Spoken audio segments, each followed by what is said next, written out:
Hold on. I'm about to have a situation. New dog, not familiar with the cat.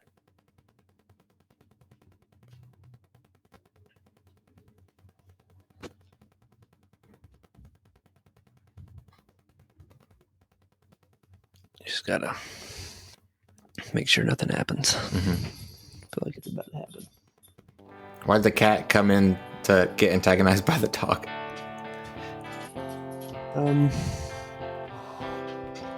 Great question. Hardy down. It's about to get bad. I know. Hardy down. Off. Shit. What's going on, everybody? Welcome back to another episode of the Born2BNerd Podcast. My name's Ethan. My name is Lance. And we're just wondering how you doing. Today, I thought it would be fun to kind of go into, what we've been playing as far as games goes. I've had some free time lately, which is normally the deterrent of me being able to game. But I've had some free time lately because the film industry is in the toilet. And so, yeah, I've kind of got back into sim racing a little bit. Sorry, got a new dog. I recently got back into sim racing, and a bunch of new games have dropped in like the sim racing world that are really exciting for me because I'm really into drifting. And a lot of these games are drift specific games, which is wild that we're here now in this time where you're not just doing circuit track racing, like the Gran Turismos or the Forzas, but you're having, or like even the Need for Speeds, and Midnight Clubs, where it's like street racing, but like drifting isn't like the focus. But some of these games are like drift focused games. So I've been getting back into gaming. Lance, I know you've been playing a lot of Destiny, right? Well, yeah, then the new expansion dropped a little over a week ago. Yeah. What's it called? What, the expansion? Yeah. It's called Edge of Fate. Edge of Fate. Yeah. Yeah. So I've been playing through the campaign, just beat it this morning, actually. Oh, you didn't say that you beat it. I beat it while you were getting ready. Because I was on literally the last boss fight. Yeah, I could hear the frustration in your voice while you were doing it. Yeah, well, we can get into it, but I finally beat it right before I hopped on. So we've both been playing. Yeah. And so we're going to talk about what we've been playing. Mm-hmm. So I've been playing a lot of sim racing lately. A little backstory. I got into it, I think around like 2022-ish is when I started getting into sim racing. And I had like bought, a very modest setup, and it's still a setup that I have now, which is just a little Logitech G920, I think is what it is.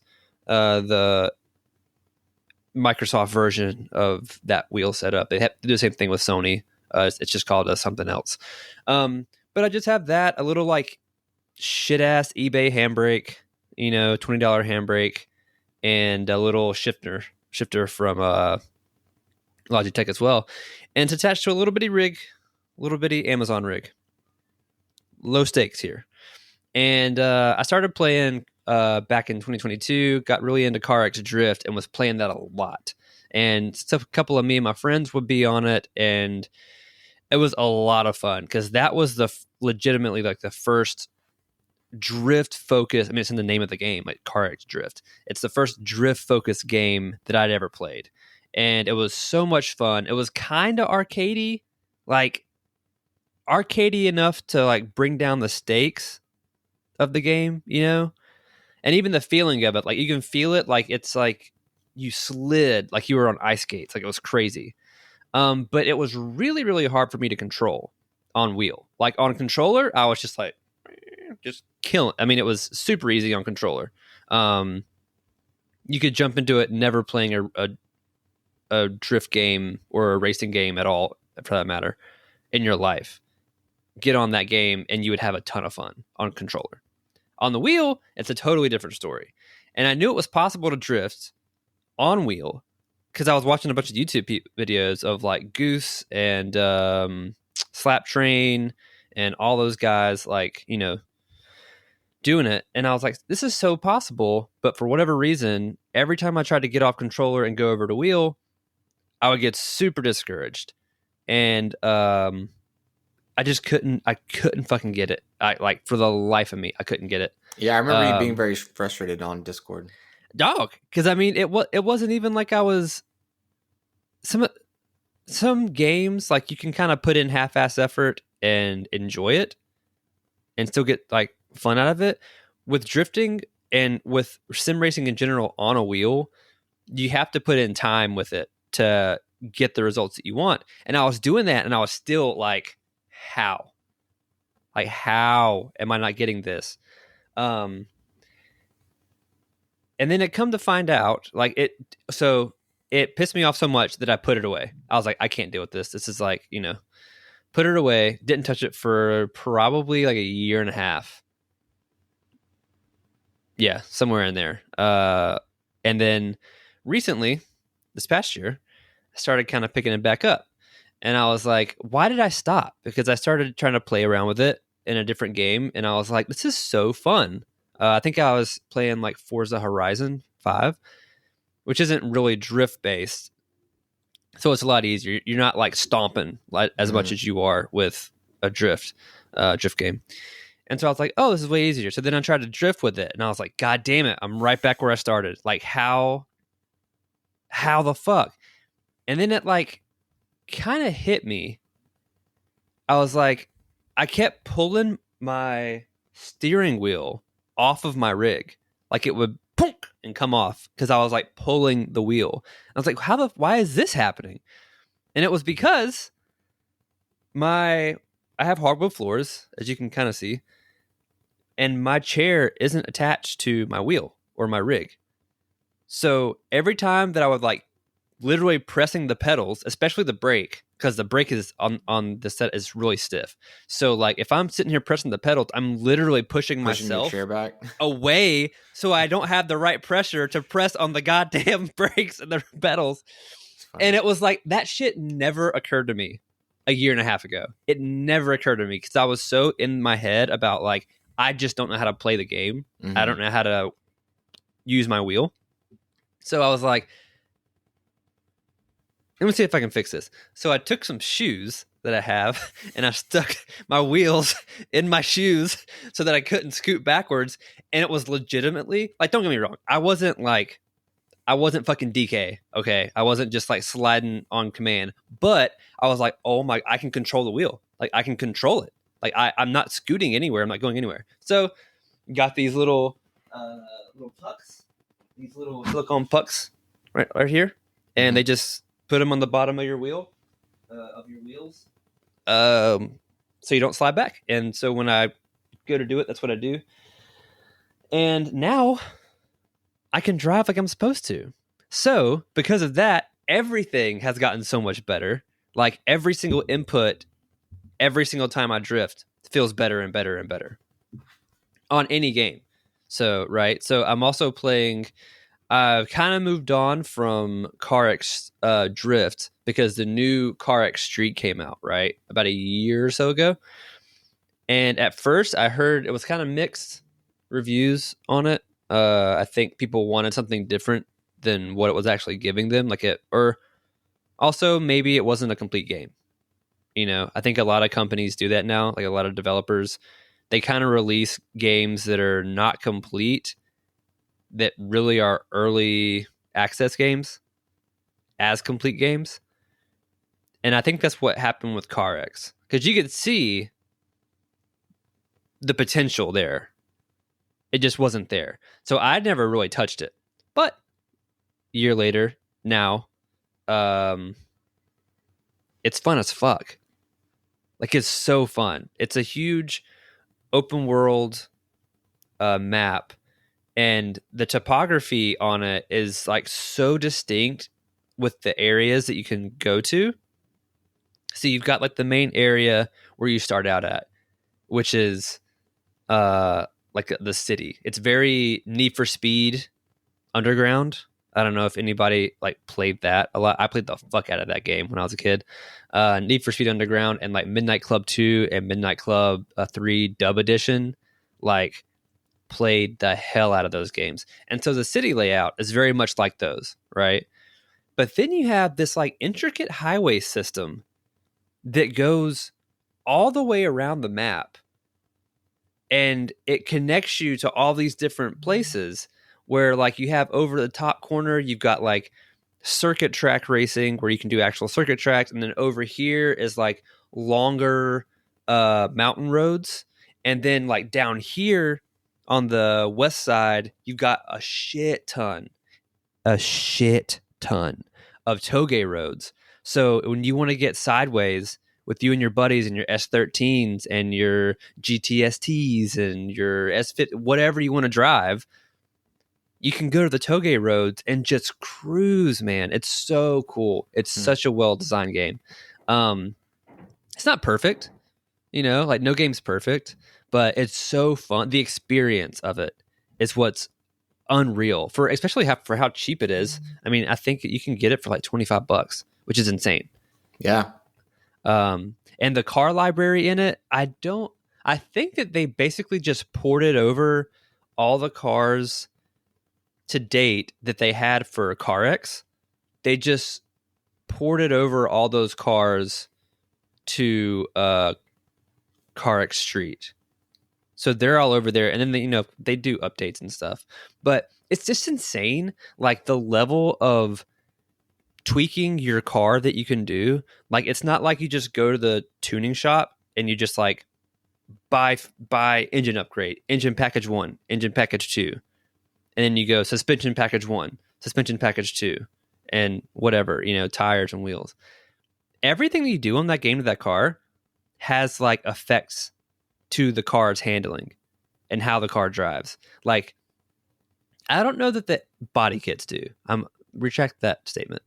The body kits, I don't think so. But you can go into the engine and like fine tune like your rev limiter and all that shit. You can go over to your transmission and go into your gearbox and shorten or lengthen your gear ratios like individually. So like if it's crazy, dude. And then you go over to your suspension and you're like doing rear and front dampeners, and like you're setting your caster and you're setting your angle and everything like that on your knuckles and your arms. It's insane. And then even down to your tire pressure. Like if you want to drift, like you have to have your tire pressure and your tire sizes different than if you would want to do circuit track racing or sprint racing. Mm-hmm. Like it's so crazy. It's so in depth. And then there's like weight reduction kits that you can do to take out different parts. Like it's so wild, man. It's just like, it's very immersive. Yeah. Oh, that's I used to watch those, the Microsoft, Flight or no, Microsoft Air or something. I forget what it's called. The airplane simulation game. Oh, like flight simulations. Yeah. Microsoft Flight Simulator. Yeah. Okay. And like, yeah, just those simulation games, man, they're crazy. Yeah. Especially like the more advanced that we're able to like, or people are able to portray that into a video game where you can actually make those settings affect the game itself is pretty crazy. Yeah. It's wild.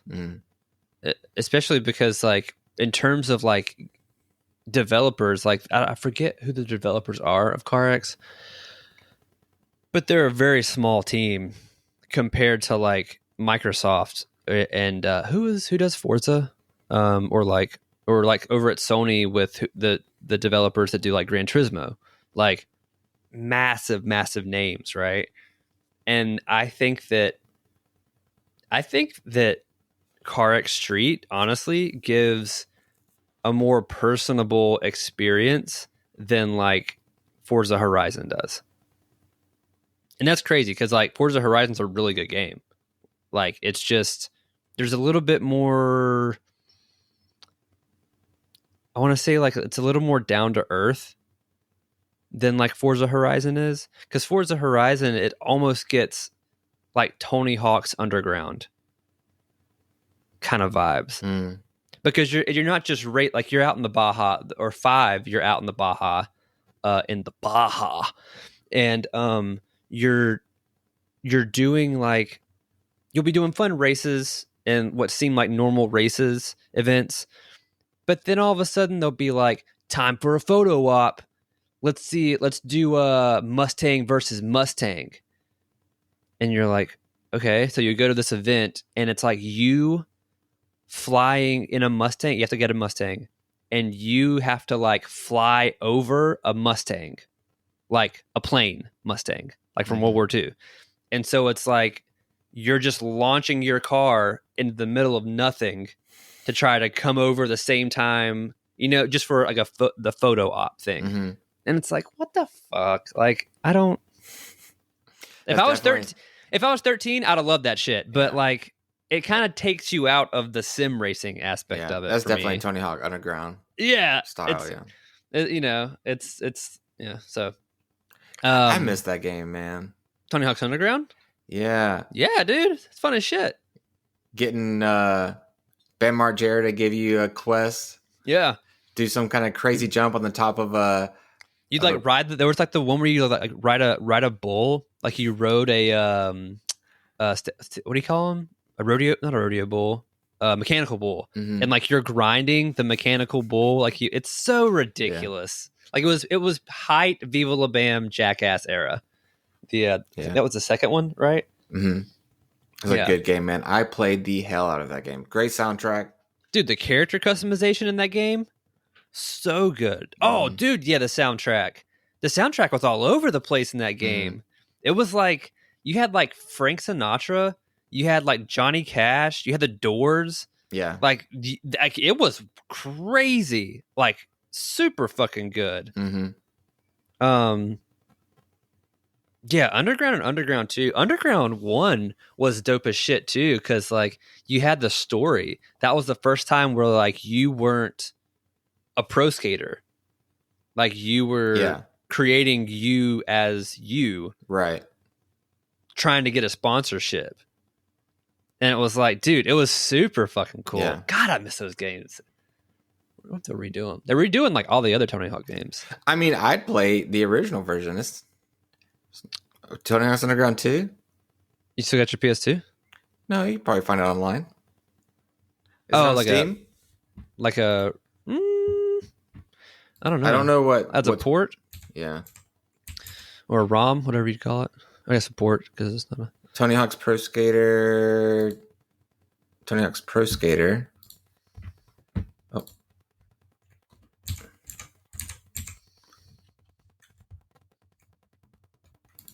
I see Tony Hawk's Pro Skater 2, Tony Hawk's Pro Skater 3 and 4. Don't see. Are those the new ones though? Like the not remastered, but what do you call them? Revamps? Maybe reboots? I don't know. Because I still have Underground and Underground 2 for PS2. I just don't have my PS2 anymore. I think that's it. Yeah. No, yeah. So I left my I don't have my PS2 anymore because my piece of shit friend Logan, we used to do P90X together, and he didn't have a DVD player over at his house. And I was like, well, I'll just bring my PS2 because you can play DVDs on it, and we'll just do it in your garage. So we were doing P90X in his garage, and I wasn't playing my PS2 at the time because this is like 2011, 12. Mm-hmm. And I was like, I tell you what, I don't want to lug this bitch back and forth. I'll just leave it over here because we were doing P90X together like every day in the summer. I'll just leave it over here. So I left it over there, and it had my fucking memory cards in it too, with all my game data on there. And I left it over at his house, and then I went off to fucking college. He went off to the Air Force. And a couple years later, I was like, dude, you know what? I want to get my PS2 and play some games, like, you know, whatever the fuck I wanted to play. Like, I probably wanted to play like Budokai 3 or something. Mm-hmm. And so I called him up. I was like, hey, can I swing by your house and pick up my PS2? And he goes, oh, dude, I'm pretty sure my dad like gave that away. I was like, you what? He's like, yeah, my dad went through the garage and totally cleaned that thing out like 2 years ago. I was like, no!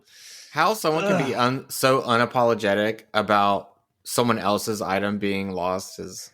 Dude. He's a shit ass too. He was like, "You shouldn't be playing video games anymore, anyway, bitch." I was like, "You piece of shit." I was like, "What the hell is wrong with you?" I love him, but he's an asshole. So yeah, I don't have my PS2 anymore, and I wonder how much are they, like, for like the not the thick ones, but like the slims they came out with, like the second gen. Yeah. Those were pretty affordable when they came out. Oh yeah, that's why I was able to get it. That's at GameStop. $129. Okay, $50 from eBay. All right. Yeah. All right. That's not bad. Not terrible. As far as the sim racing goes, are you planning on making any upgrades to your to my rig? Yeah. I want to. I just don't know, or I know that it's not necessary right now. Because I'm still having a shit ton of fun, and nothing about my rig is like hindering my driving capability. The only thing hindering my driving capability is me. I don't care about your driving capability. I'm talking about immersion. You need to get that 4D chair, man. Like vibration and rumbling. So my buddy Jan has a $10,000 rig. I'm gonna say it one more time. $10,000. That is stupid. He's a moron. But he makes really good money, so he can do whatever the fuck he wants with it. But yeah, it's like a gyro rig that's got three curved monitors that wrap around. And he has his PC set up to it and all that, but the gyro rig, it transfers the G's over, or can pick up the rumble of the engine based on whatever inputs it has and how much it would move your car, just on startup. So you're sitting there and you can feel your whole thing kind of vibrating, like you're getting ready to just launch off the line. It's fucking crazy. It's so stupid. It's just like boys with toys. It's so dumb. Yeah, I mean, that's how life should be. But it's so cool though. I definitely am not going to be doing that. The only thing that I think I would do eventually is, well, I don't know about the only thing I would do. The G29 is not a great wheel, at all. It's very much an entry level wheel. It's loud as fuck, and it's notchy. It's super notchy. You can feel the gears turning in it, as opposed to a lot of the what is it, the Mostec, or the Thrustmasters even. That was my nickname in college. Thrustmaster, yeah, I'm sure. Those have higher tiers, I think, than the Logitechs do. So, maybe eventually switch over to a different setup. And if I do that, I'm probably going to have to get a different rig, a different skeleton to hold it all together with. Those things are just expensive. It sucks. Mine's $75 from Amazon, and it does the job. I just don't have anywhere to store it. If I got a big rig like that, it'd have to stay here, permanently, pretty much in front of my computer, and I don't want to do that. Whereas the one I have now can fold and collapse, it's like that, it's like that. And when I don't want to use it, it can just go shoot like that.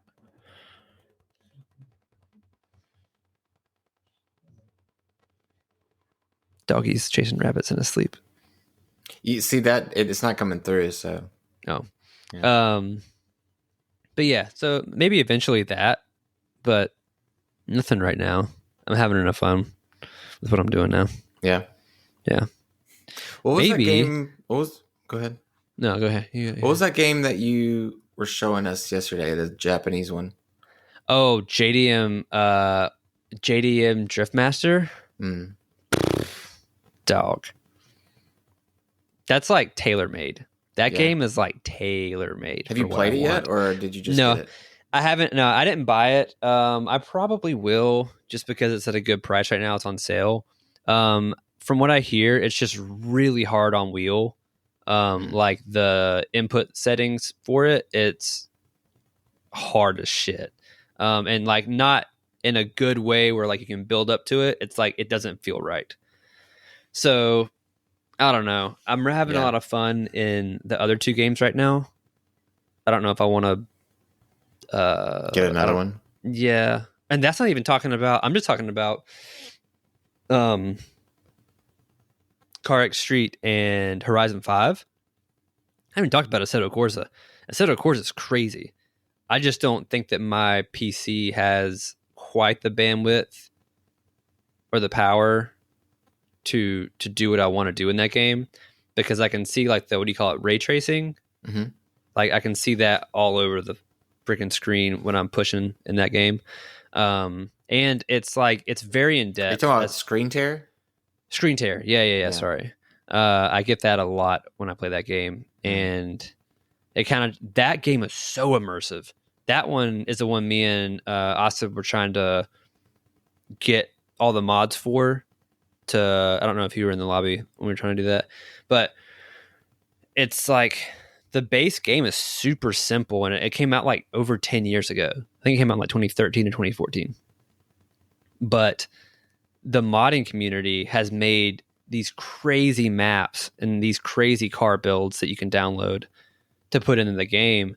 And like there's this one server on Assetto Corsa called the Nohezi server, which I think I've talked to you about a little bit, where these dudes basically like made tracks, but the tracks are like famous interstates around the world.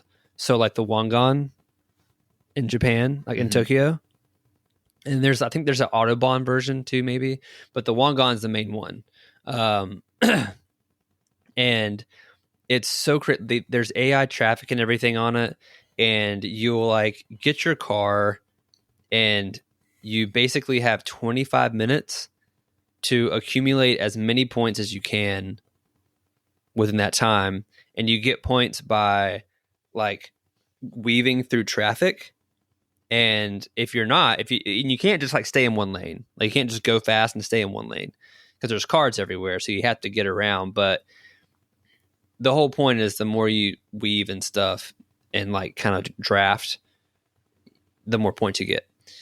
And the leaderboards are like worldwide leaderboards, so you can see like how far you can rank and stuff. And it's super, super fun. But if you're going and you hit a car, or you skim a car, or you skim a wall just a little bit, or like you tap, all your points are gone.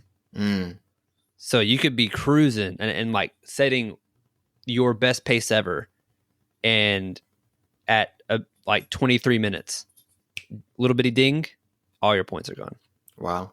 It's wild. Yeah, it's fun as shit though. That game is so immersive. Like the first time that I got into an R34 in that game, like you can choose like what weather and everything that you want, or like time of day and all that shit.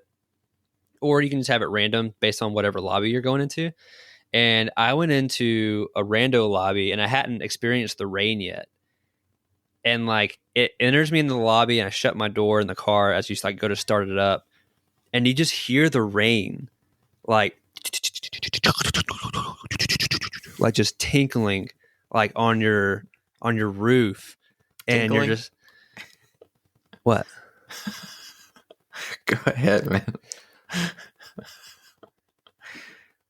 Yeah, it's tinkling on your roof. Okay. Not like peeing, you fucking weirdo. But it's like pinging on your roof. Mm-hmm. Pinging, not peeing. God, Jesus Christ. Anyway, it's plinking. It's plinking on your roof. Mm-hmm. And you can just hear it with your headphones on. You can just hear it. And it's so fucking realistic. Like it's so crazy. And then like you hear the turbo noises and stuff as you're going, and you're just like, holy shit. Like they did so much development and like research into like everything about the cars, you know, that you're just seeing the whole time. It's just wild. It's so cool. That shit's wild. That shit's super fun. And then you can get online, you can do like a convoy to accrue points faster. Like that's the best way to accrue points is to get in a lobby with like 4 of your friends, and like you're all drafting together and going around all these cars, so you accrue points faster. But because you're introducing more people, you're introducing more chance of someone hitting a car. Yeah. So you all have to be like locked the fuck in and like on the same page. So no one can be like pushing and just like gone. Like everyone has to be in line with each other. Like really, it's cool shit, man. It's really, really cool. Sounds fun. Yeah, you should come play. You should go over to Beeves because you said he had to set up, right? Yeah. Yeah, you should go over to Beeves and get him to download one of those games. Yeah. Play. Yeah, be real fun. I think I like the idea of trying it out. Mm-hmm. I just don't know if I could like main it. You know, I don't know if that would be my game of choice. Oh yeah, I don't mean for you to main it. I just mean for you to like try it. Yeah, just to see what it's like. Yeah, I mean, yeah, just because. I still remember the first time that you got me to try PUBG. Okay. I remember you were telling me I should try it. You're like, oh, it's so much fun. And I'd never played a Battle Royale game before. Yeah. And I was like, yeah, I'll try it. I watched people play it. And I remember I had the shotgun and I ran to that shed and I was trying to open the door, but I fired the shotgun and it sounded so real in my ear. And I was like, God. I think I remember that. Yeah. That was like the first apartment that I lived in when we moved down here. Yeah, I think I do remember that. That's funny. I forgot all about that. Now look at you. Now you're the only one of the two of us that plays shooters anymore. Yeah. Yeah. But yeah, I'd like to try it sometime. Seems fun. I used to play like Need for Speed or something back in the day. Long time ago. Yeah. Yeah, that's the cool thing about like Car X Street is that it like straddles that line between being like a full sim and also being like an arcade, like a simcade, where you have like the street racing type thing, like of Need for Speed and Underground and all that, and then you have like the Forza Horizon thing as well. So yeah, I remember me and my brother used to play the hell out of the Need for Speed, whatever the one that came out when I was in high school. And like Most Wanted, maybe. I have no idea. Or Carbon? Was it Carbon? That doesn't sound familiar. I remember we drove, like, our favorite car was the Audi. We just, like, him and I. The R8? Maybe. Or R? Yeah. It's just the Audi. The supercar looking one? Maybe. And the Audi and this was a long time ago, so I'm not going to remember. But I used to like, me and my like cosmetic obsession, I would just sit there for hours building a car. Just customizing your car, dude. Yeah. Doing the skins and stuff. I remember I had the Lancer that I had all souped up with the cool, like, it was like this, Land like, Evo? Yeah. Yeah. It was like a mecha, some kind of like, I don't know if it was a mecha girl or what, but like on the side of it. It's sick. I used to love that game. But before that, we played like, what was it, Off-Road Fury? The like four-wheeling dirt bike game. Okay. Used to love those games. That classic one, everyone knows what I'm talking about. That game where you could just ride off into the distance off the map, and it was just like you're in the desert and you're just like driving through hills. Talking about Cruising USA? What are you talking about? I forget what it's called. 4x4 something maybe. I don't know. But Nitro. I feel like people who are like early gamers would know what I'm talking about from the early 2000s. What was from early 2000s? Okay. Yeah. You just like you're on like there's like a four-wheeler one. There was a SUV. You just drive. Is it called ATV? Maybe, yeah. I think it was ATV. Yeah. Yeah. Is it ATV Off-Road Fury? Maybe, yeah. That sounds familiar. Off-Road Fury, yeah.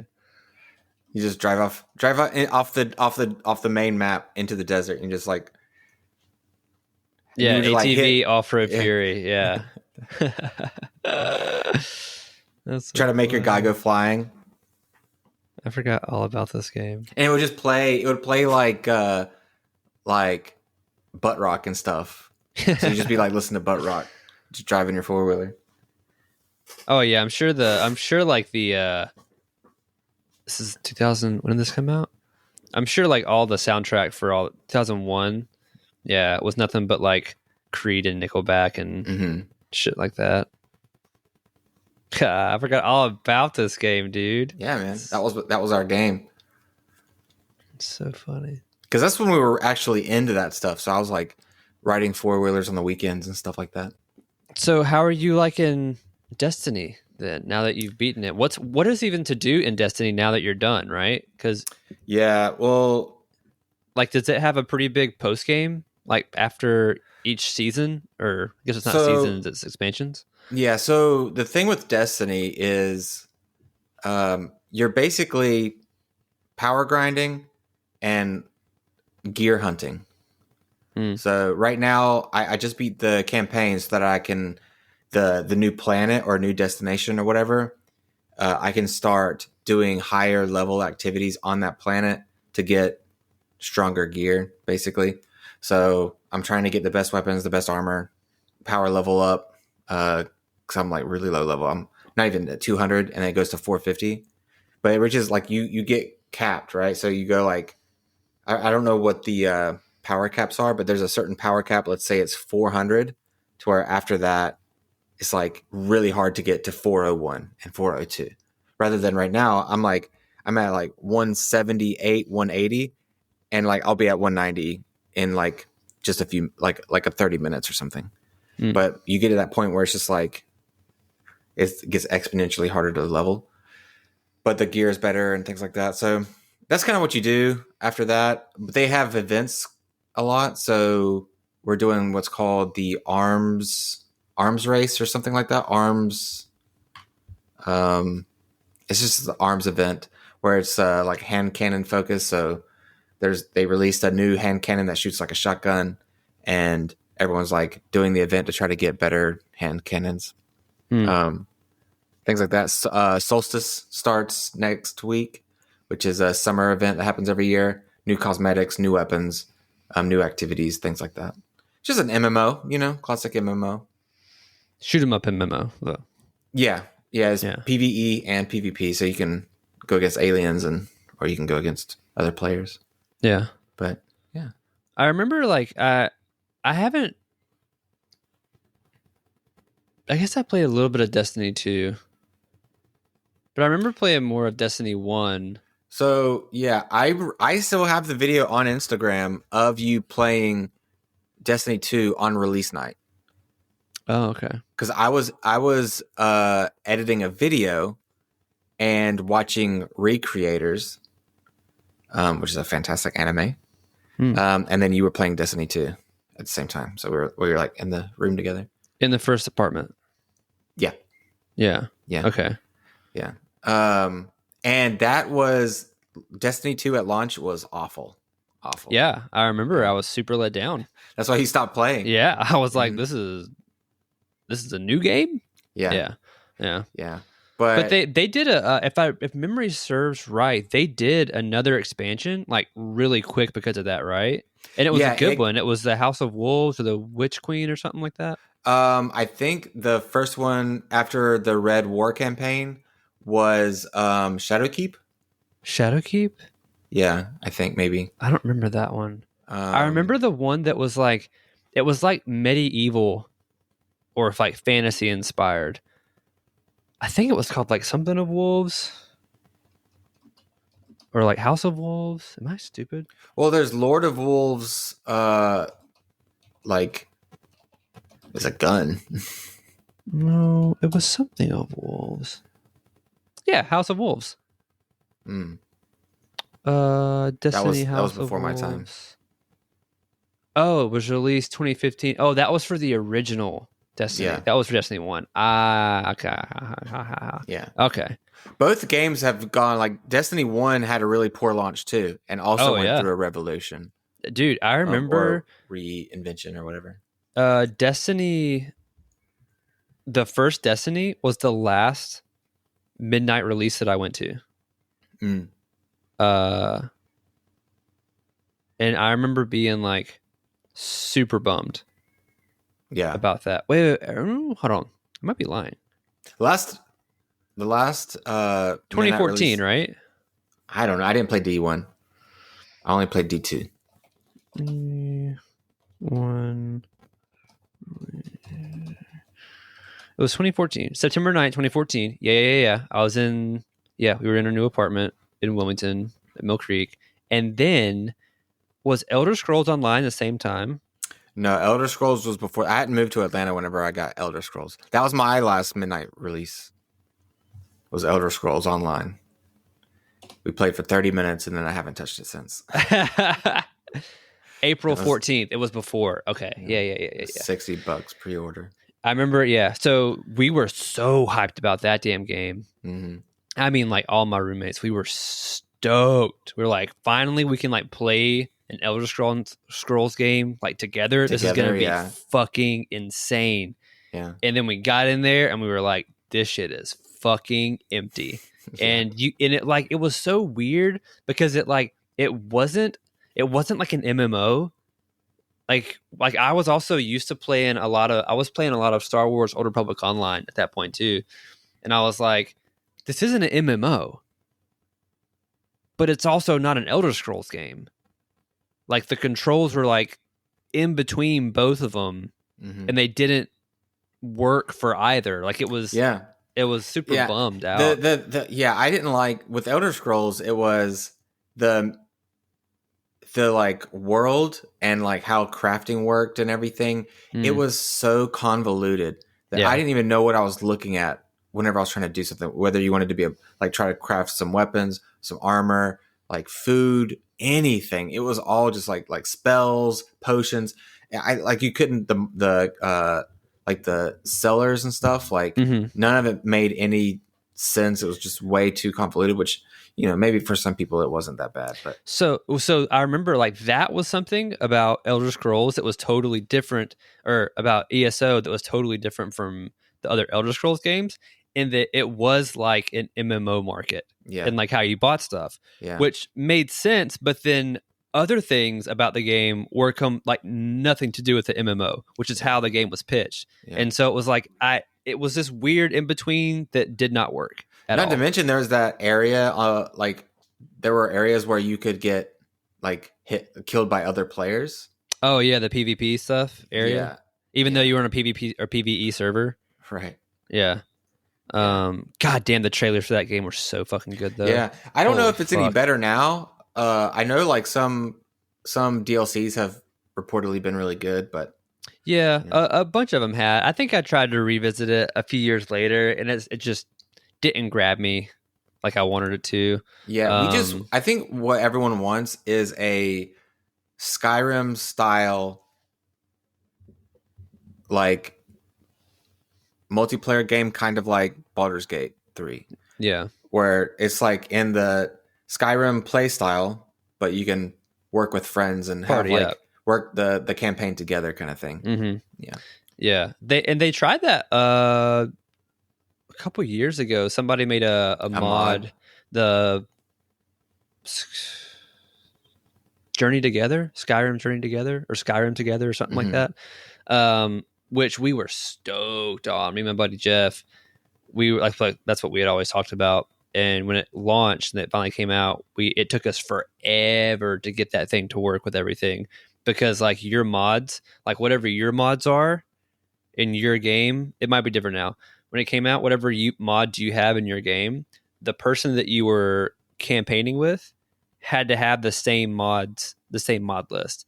And if they didn't, the whole goddamn thing would crash. And it was really hard to get going. And then like you couldn't really progress. You couldn't really progress separately. Like you had to be together to do it. So it was just really hard. It might be different now. I don't know. I remember watching reviews about it, and it just didn't seem like something worth trying. Yeah. But hopefully something like that will come out with either a, new Elder Scrolls game or just a really good medieval fantasy campaign. Yeah. Maybe, who knows, if Elder Scrolls 6 ever gets released, maybe you'll have something like that. Yeah. Who knows if it gets released? I feel like game studios are starting to realize that most campaign games nowadays, people are wanting to play it with their friends. Yeah. Like, I feel like co-op's always been popular, but I feel like right now it's having a resurgence. Yeah, I don't know what it is. I don't know if it's, the current like state of like, the world, or if it's like what happened after COVID. If like, something happened there, but like people just want to play with their friends now. Well, it totally went on like a total like whiplash, right? Because like I remember back in like 2012, 2013, everything was starting to become just online play, and multiplayer was just being like shoved down everybody's throat. I mean, it was everything. I remember even Assassin's Creed Unity came out, and I was so pumped from Black Flag that had come out the previous game. And I was so pumped. And this one was going to be during like the French Revolution or something. And I was like, oh, this is going to be fucking sick. And that game was hard garbage. Like the multiplayer aspect of that game, because it forced you to do missions with other people. Like you had to do it. I tried it a couple times, yeah. Yeah, it did not work. If it was an option to do it, like you could have your characters in a single player lobby or whatever, single player thing. And then if you wanted someone to come in and have somebody do it, that would be fine. But that's not how it was set up. And it was just not good. And then like, I remember Titanfall. I loved Titanfall, but the crux of Titanfall is that there was no story. The entire campaign was online, but the entire campaign was just you fighting other people in killer deathmatch. Like that's what it was. They fixed that in the second game. The second game is great, so underrated. But yeah, multiplayer was being just like totally shoved down everybody's throats. And then something happened with that where people were like, I actually just want to be left alone, like in a big open world by myself in this great environment. And so you had a bunch of like the Spider-Man, the Horizon Zero Dawns, the Red Dead Redemption, like so many games. Yeah, Last of Us, God of War, that were just like these huge single player open world games. And I still love those games. But sometimes I think with a lot of these like fantasy type games, I think it is super fun. And maybe it is like what you're talking about. Something happened with COVID of like having to be segregated for so long, that now we are really coming out of that mindset and being like really wanting to express our love of games or whatever with other people. Yeah. Well, I think, and also these studios have changed how they utilize co-op, Yeah. I think, around that COVID time was when those first few party games started getting big, like Among Us, and these other like party games. What's it called? The Beast, where you're like little, like you look like little stuffed animals that you like fight each other on little obstacle courses and stuff. I forget what it's called, Beast something, but it's just like a little fun party game where you just like, you're these little guys and you have to like try to operate in these obstacle courses and fight your friends, and you can like knock them out and stuff. It's, just funny. Then you had like the Stick Fighter game that was really popular around that time. Yeah. All those like little party games. Yeah. And I think it started to shift after that when like people realized how much fun you could have playing with friends. Yeah. Unlike, this like different stage than what we had before. And then things started to like these studios started to change how they operated co-op games or multiplayer games. Yeah, I think that like I think honestly Nintendo might be a huge part of it because Nintendo's always had like a big like LAN party presence of like playing co-op but like being in the room with each other. Even on newer systems, they have a bunch of party games where you're like in the room with people. And so a lot of these developers I think were like, let's do what we're doing with multiplayer and online, but like let's have it feel, even though it's online, let's have it feel like you're in the same room with someone, like playing co-op like you used to do with your brother on a PS2. Yeah. And I think that's what they're kind of going after these days, like that kind of feeling.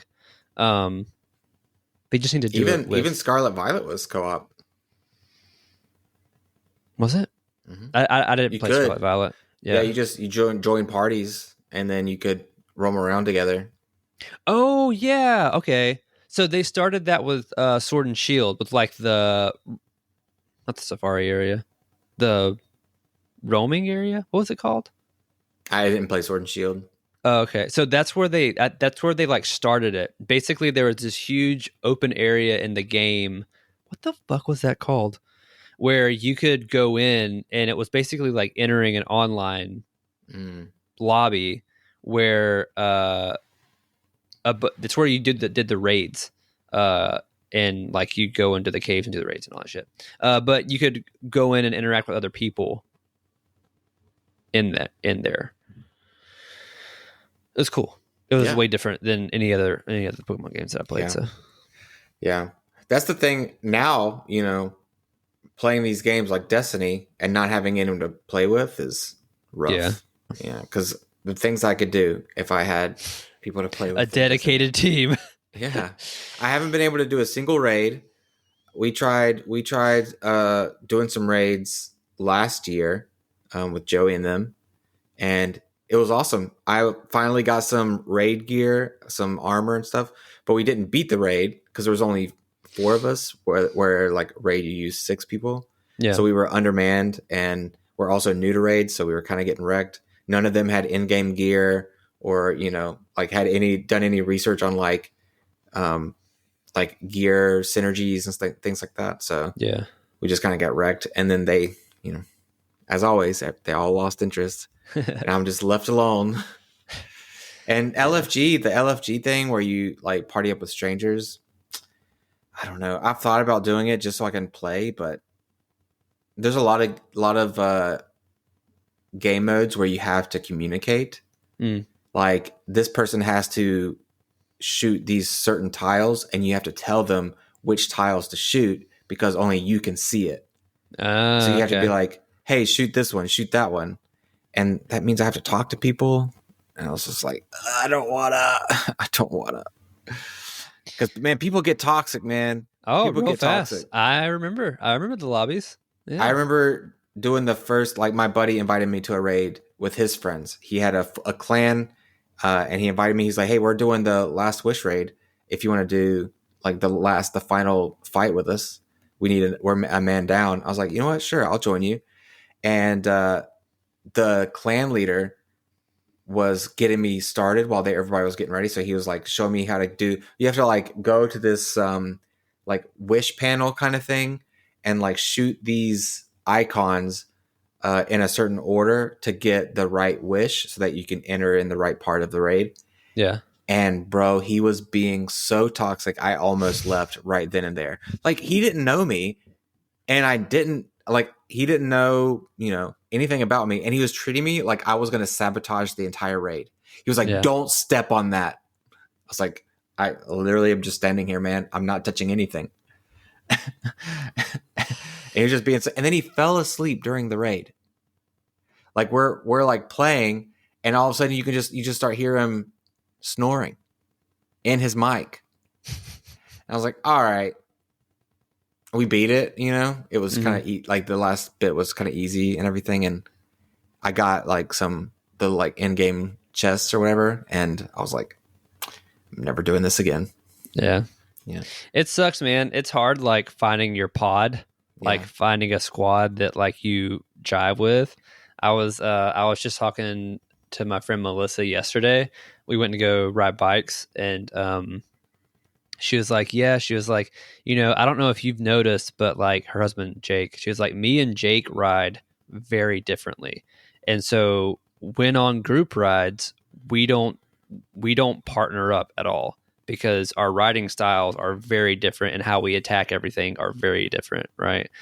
She was like, that's why when you she's like, the more you get into it, the more you'll find your riding style and you'll find people who ride like you. And she's like, once you find that fucking unicorn, you don't let them go. Mm-hmm. She was like, that's why you see all these people on YouTube and in their videos, it's always the same people that are in their videos, because once you get that group of people that ride how you ride, that's it, and you're not going to find it again. Mm-hmm. And so it's kind of the same thing with like gaming, man. Like you find those people who are like, especially games like Destiny, you have like tanks and DPS and heal. Do you have healers in Destiny? No, not necessarily. Like you have, so if you're talking about like doing a raid, you would say the well, like the Warlock's Well of Radiance, Oh, that's okay. the healer. Okay. Technically, yeah. But you have like your classes and your roles, and you Mhm. have to have people who are comfortable within those roles, who know how to play that role, Right. not just to progress them, but to progress the team. Right. Yeah. I couldn't Yeah. jump into a Titan build and work it properly. Yeah. And so like finding those people who can all work together like that shit hard. Yeah. That's really rare. It sucks, man. It sucks. I feel like I'm not now. I think I'm the only person I know who plays Destiny now. Even my buddy Trevor, who is the person who got me into Destiny, Yeah. who has played probably I think since D1. Like he's been a big Destiny player. Like that was his like kind of like one of his identities, you know? Uh-huh. Even he's gone. And now I'm all alone. I wish that I could play with you. I just don't. When I say I'm not good at shooters anymore, I mean like it is frustrating My question would be, why do you think you're bad at shooters? because I know I'm bad at shooters. Because what- every time I go to play a shooter, I'm just like, dog, I got nothing. Like I like- understand when it comes to PvP, not feeling like you can compete in that field, but why do you feel like you couldn't compete on a PvE level? by PvE, you mean like raids and stuff like that too? Yeah, I mean it doesn't have to be something as in game as raids, but yeah, just against like NPCs, you know, like monsters and stuff. I mean like waves type stuff. Maybe I could like still pull it off and like I could get my bearings a little bit again. I don't know, man. I just suck. At what? What do you at suck shooting? At Like shooting what? Hitting in your a target, game. being accurate? Yeah. Yes. Yes. And then like so like when we were playing Apex for a bit, Mhm. like I was really enjoying Apex. Mhm. I really liked the battle royale style of it and everything like that. It was super fun, and because it was built off of Titanfall, I was like, I'll give it a shot, you know. And I liked it. I really enjoyed playing it, and I like playing with you. But it was so fucking frustrating when I would be like, I go to the practice, whatever you call it, the practice area, and I'd be like, Shooting all range? right, yeah, shooting range. I'm like, okay, dude, I think I'm fucking warmed up.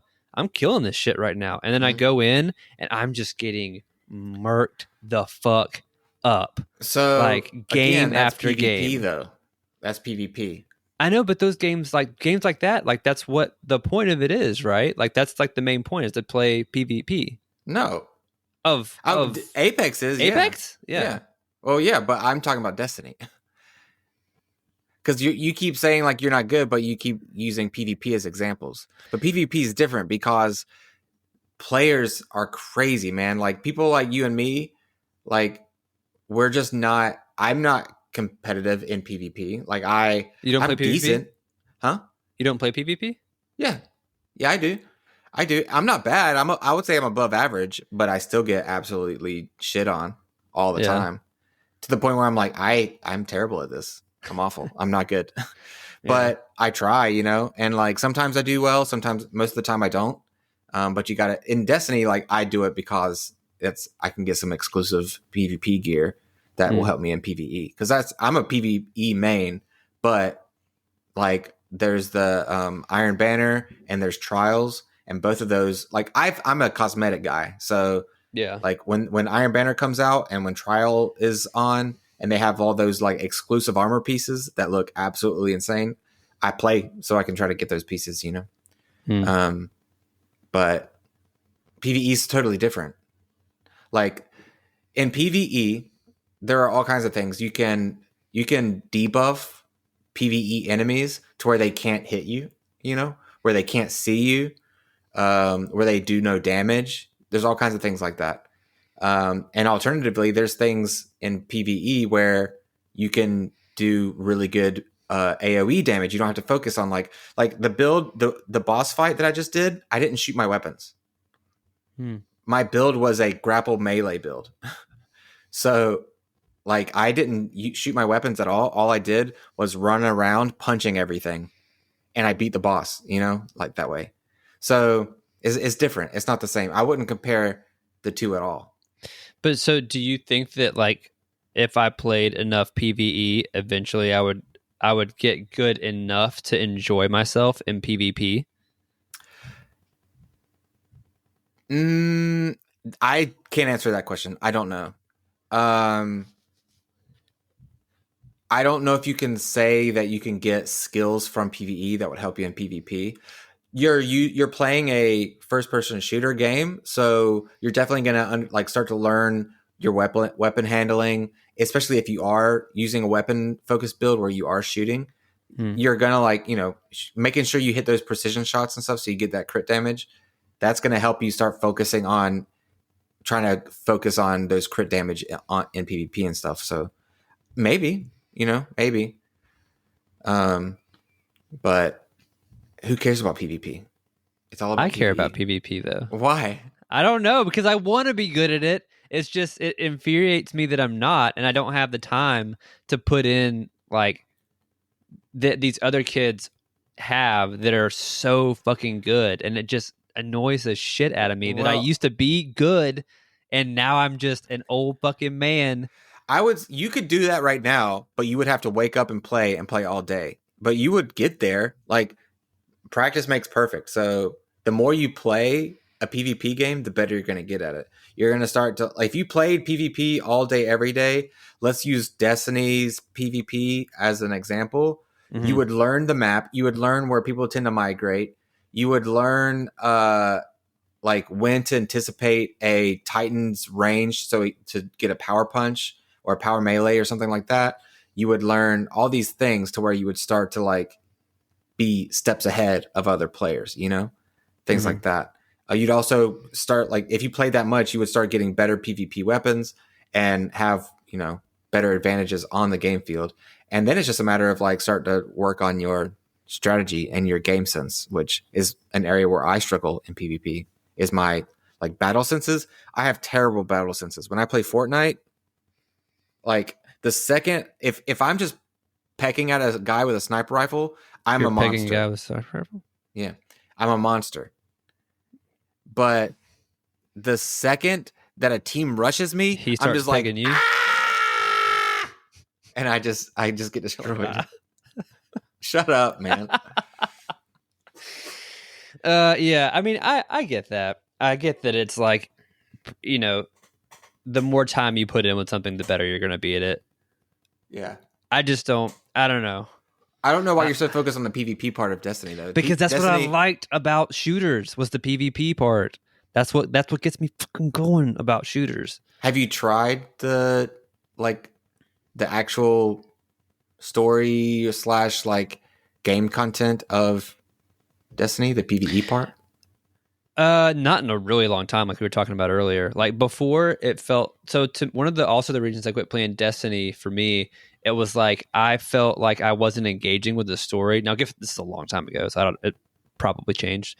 but the story wasn't engaging for me, and Mhm. so it felt like all I was doing was just like hunting loot, Mhm. and that doesn't really fulfill me anymore of like Yeah. just hunting loot. Like I have to have something makes me care about it. Yeah. Well, I'll say Unless Mhm. it's a PvP focus game. Mhm. And then Well, I would say the good thing about Destiny is that they both work together. You know, like you play PvE, and then you like unlock different rewards, different tiers or whatever. Like I finished the campaign, I got the new exotic armor piece. mm-hmm. And then you take that and you go to you level up with the campaign. So now I'm at 200. I go to PvP and I start playing PvP. That gives me the weapons to go back to PvE, start doing some in-game content. It goes back and forth, and kind of you just like work with each other to keep playing. But Yeah. I don't know. I don't know. I feel like Destiny's a both PvE and a PvP game, but for me it's a PvE game. Mm. And I like the PvE. I will say though, the new expansion, the campaign was probably the weakest campaign I've ever played. As far as like story mode goes, it had one of the best cutscenes that's been in the game, almost. But as far as like a campaign story, it was pretty brutally weak. Slogfest. It was just most of the events took place over comms in your ear. So like the final boss fight, which is so upsetting to me, all the intense stuff was happening in comms, and you're like racing to get there. It's like supposed to be this like crazy. you can hear what's happening, but it's not Yes. showing you what's happening. No, you're like we need help. If we don't get this, the world's gonna end or whatever. Yeah. I don't know what it was. Honestly, I stopped paying attention halfway through the campaign because I didn't like that. But that there's this like critical stuff happening, and it's all in comms, and then you show up, and it's just you versus the boss and his minions, basically. And then you beat the boss and his minions, and then you've saved the world or whatever. But it's like you didn't see anything. Like I didn't see anything. The whole story, the whole campaign, I didn't see anything. I just fought boss after boss after boss. Yeah. Yeah. But it isn't always like that. I think right now, I don't know if I talked to you about Destiny as much, but this new expansion kind of set into motion the potential of this kind of being like a Destiny 3. They completely reworked armor. They completely reworked how events work. They completely reworked the activities section of Destiny, how like rewards work, tiers, and it's like it. I mean, it's crazy different. But so I think maybe they just had to go for a weaker campaign, kind of like they did when D2 first launched, where the campaign was weak, and then all of a sudden they kind of set the groundwork for the game, and then the next update was just a mind blowing change that just kind of set the like story part, the part that grabbed everyone, into motion. So I'm hoping the next expansion, which is in 40 days, that's going to be the Star Wars one. Oh, yeah, that's the one I'm hoping is going to be absolutely insane campaign and like bring everybody back in. I'm hoping, but we'll see. Because man, when the like Witch Queen campaign, I remember Witch Queen. Yeah, that was incredible. It was such a fun campaign. The Throne World was a like gorgeous destination. Design was crazy, really creepy and eerie. Hold on, I'm about to have a situation. New dog, not familiar with the cat.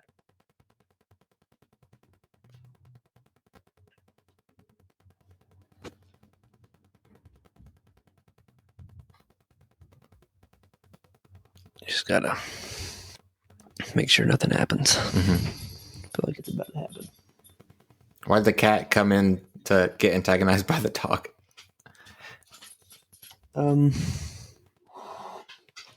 Great question. Hardy down. It's about to get bad. I know. Hardy down. Off. Shit.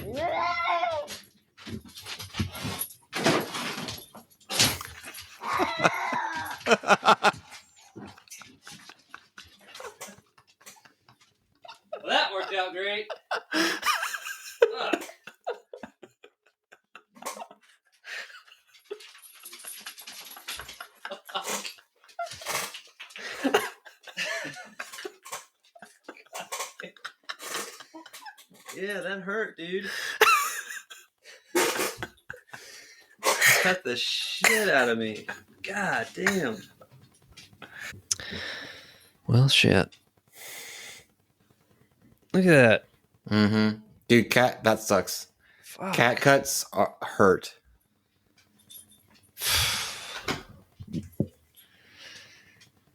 Anyways. Destiny and all. That just got worse and worse. Oh, what was he thinking? He's just a little shit ass. No. He's just a fucking instigator. Like he's like he saw him standing there, like sleeping, Mm-hmm. and he was like, you know what? I'm gonna get closer. And I'm gonna see how far I can push this shit. Mm-hmm. You okay? You're all right. You shouldn't have come with me.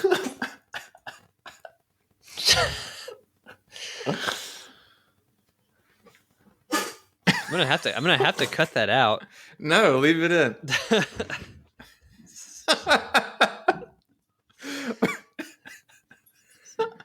Look at that, dude. Yeah, it's just the hissing turning into the yelling. Whoa!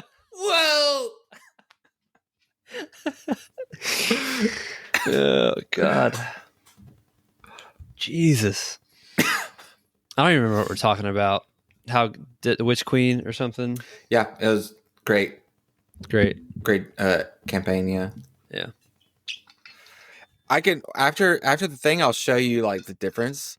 The new campaign didn't even have a ending cutscene. That's stupid. Like there wasn't. I beat the anticlimactic. I beat the final boss, which I like was curious if it was going to be the final boss, and he didn't have a cutscene entrance. I beat him. There was no cutscene outro. I met the campaign leaders, like the people that I was working with. They had some dialogue. They said thank you. That was the end of the campaign. I was like, cool. I don't know. I don't think it was I think the boss might have been, or part of it was connected to the raid. It's this, I don't know if there's this new enemy. I don't know what her name is. She's like a exo, or she used to be an exo, and now she's like this higher power thing. She's like the ultimate bad, I think. I'm not really following as much, but this was just like this campaign boss was like her first, like a general in her whatever. So he wasn't like an official like campaign, head of everything. It was just like a tier. But we've had that before with in Light Dawn. I forget what the name of that DLC was, that campaign on Europa with the frost, the snow planet. Mm-hmm. It was the Elixni. She was trying to be the new Elixni queen, I think. And Elixni are like the four-armed creatures. I don't know if you remember them, but she was she thought she was chosen by a higher power to be like this new queen, and she was causing all this kind of trouble. She was kind of taking over the Elixni and things like that. Anyways, she was just a pawn. She ended up she wasn't like an official leader of whatever. She was ended up being a pawn, but she got this a cutscene. She whenever we defeated her, it was like this big moment kind of thing. Even if that campaign was pretty weak, I beat it in 3 hours. The entire campaign I beat in 3 hours. I played it in the afternoon and beat it by the end of the day. So that was a really weak campaign, and yet she still got a cutscene. This one, I played, a few hours a day for the last week, and I just beat it, and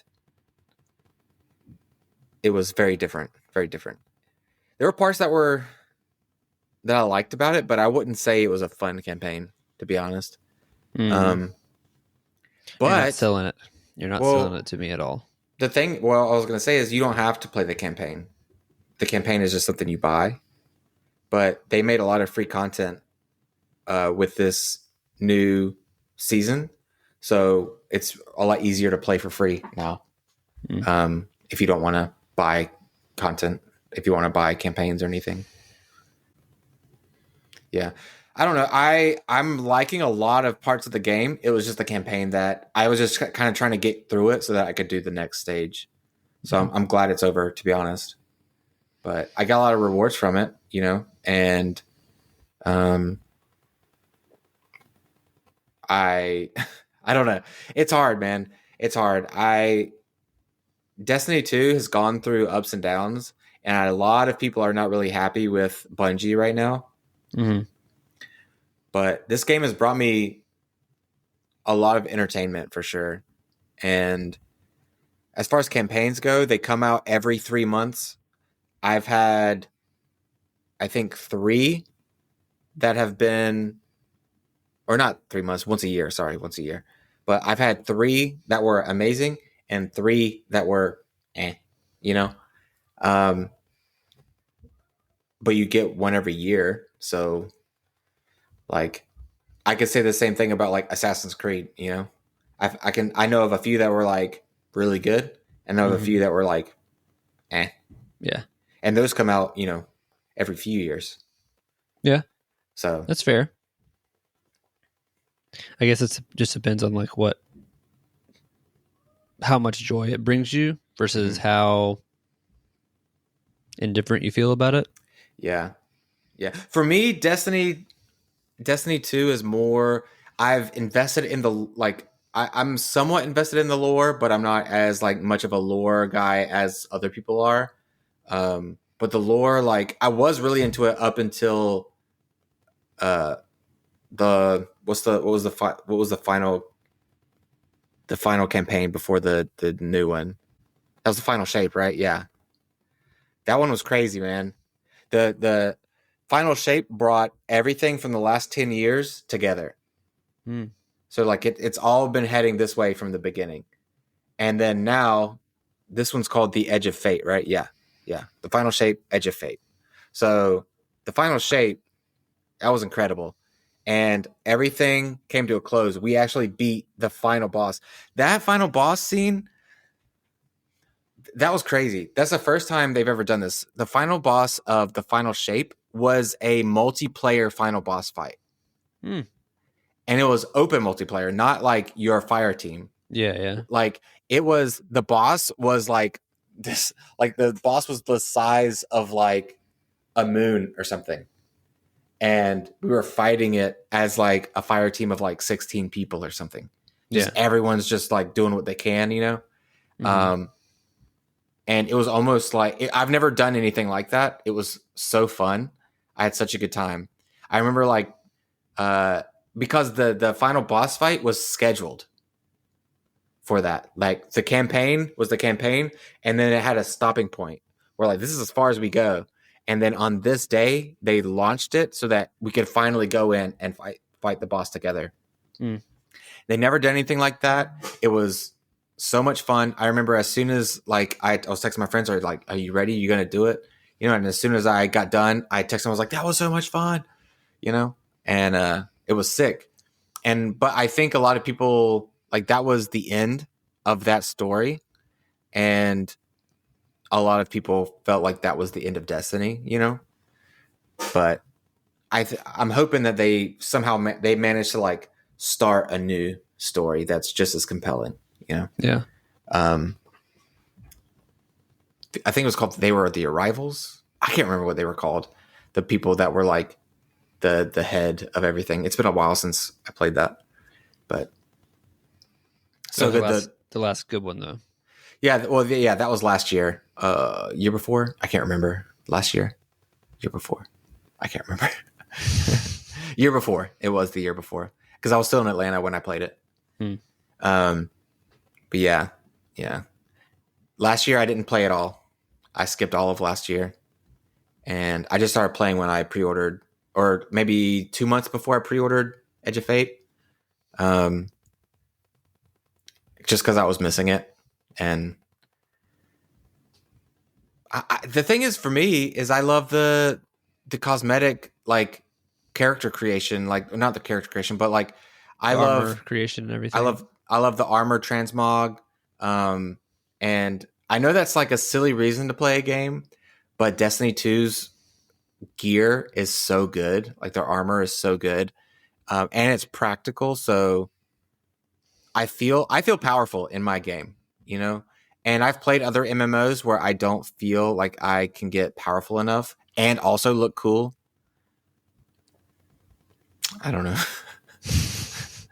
The problem with it is that I know I have a very biased opinion. So, and I know that my love for Destiny comes more for the amount of time I've put into it rather than it just being a genuinely amazing game, which I think it can be.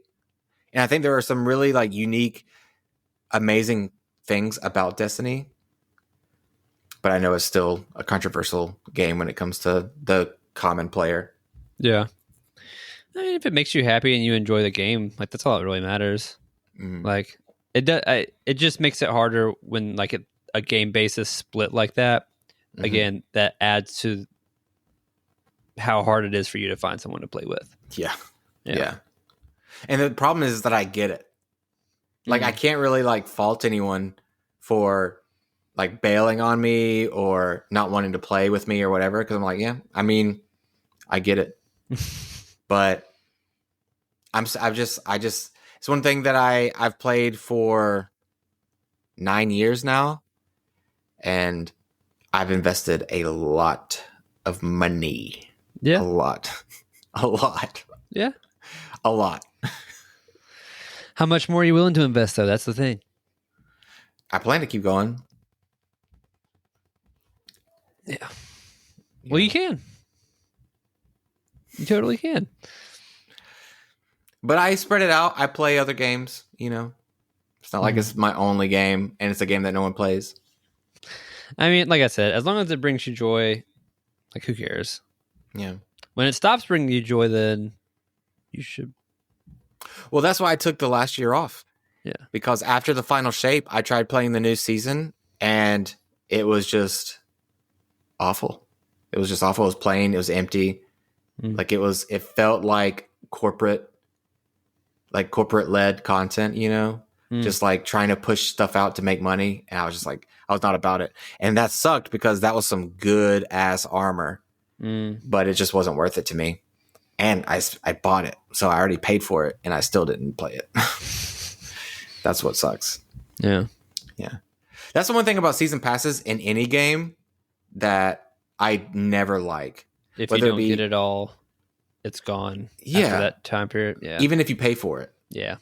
I think there should be a time gate to where after a certain time, like after the season's over, if you didn't get it, if you didn't make it to the stuff, they just send it to your inbox, you know?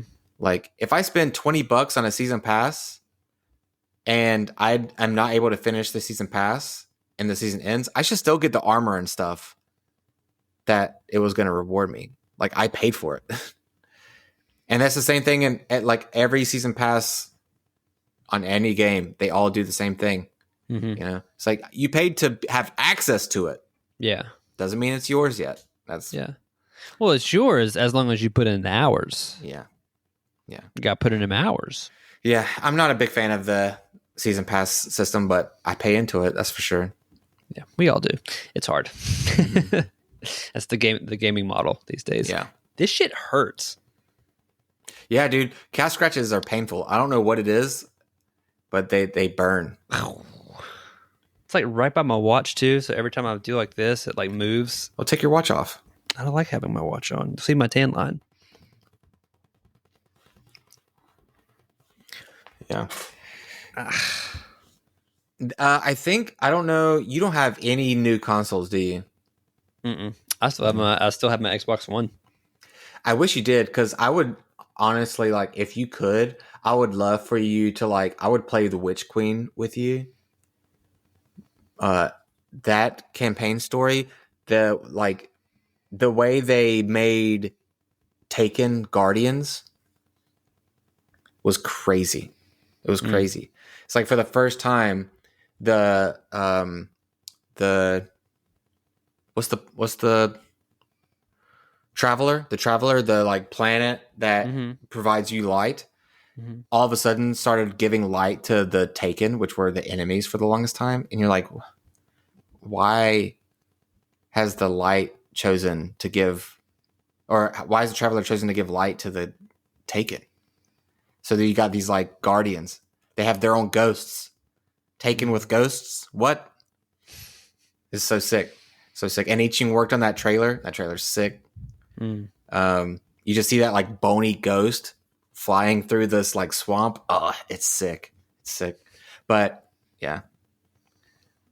That was a hard final boss too. Savathun.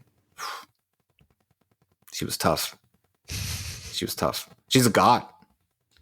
But you can still go back and play it, like as long as you bought. But I can't play it. So, well, that's what I was going to ask. The PlayStation, Sony, made all old expansions free to play. Oh, yeah. So does it cross-platform? Yeah. Oh, okay. All right. Yeah, it's cross-platform. Yeah. It's not free cross-platform, so it's not free on Xbox. But it's free on PlayStation. There's like a PlayStation promo because Sony owns Bungie now. Oh, does it? Okay, I didn't know that. Yeah, it bought Bungie for like 1.4 billion or something like that.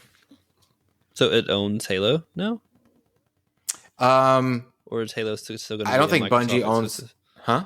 Is Halo still going to be a Microsoft exclusive if they ever do another one? I don't know anything about Halo. Isn't that Bungie? That's Bungie. I thought that was Bungie and Activision, right? Yeah. Yeah. Is Halo done? I don't think they put out a Halo game in a long time. I don't know if Bungie owns Halo anymore. I never I played the Halo games for the first time a few years ago. Yeah, that's Bungie. Yeah, I don't know.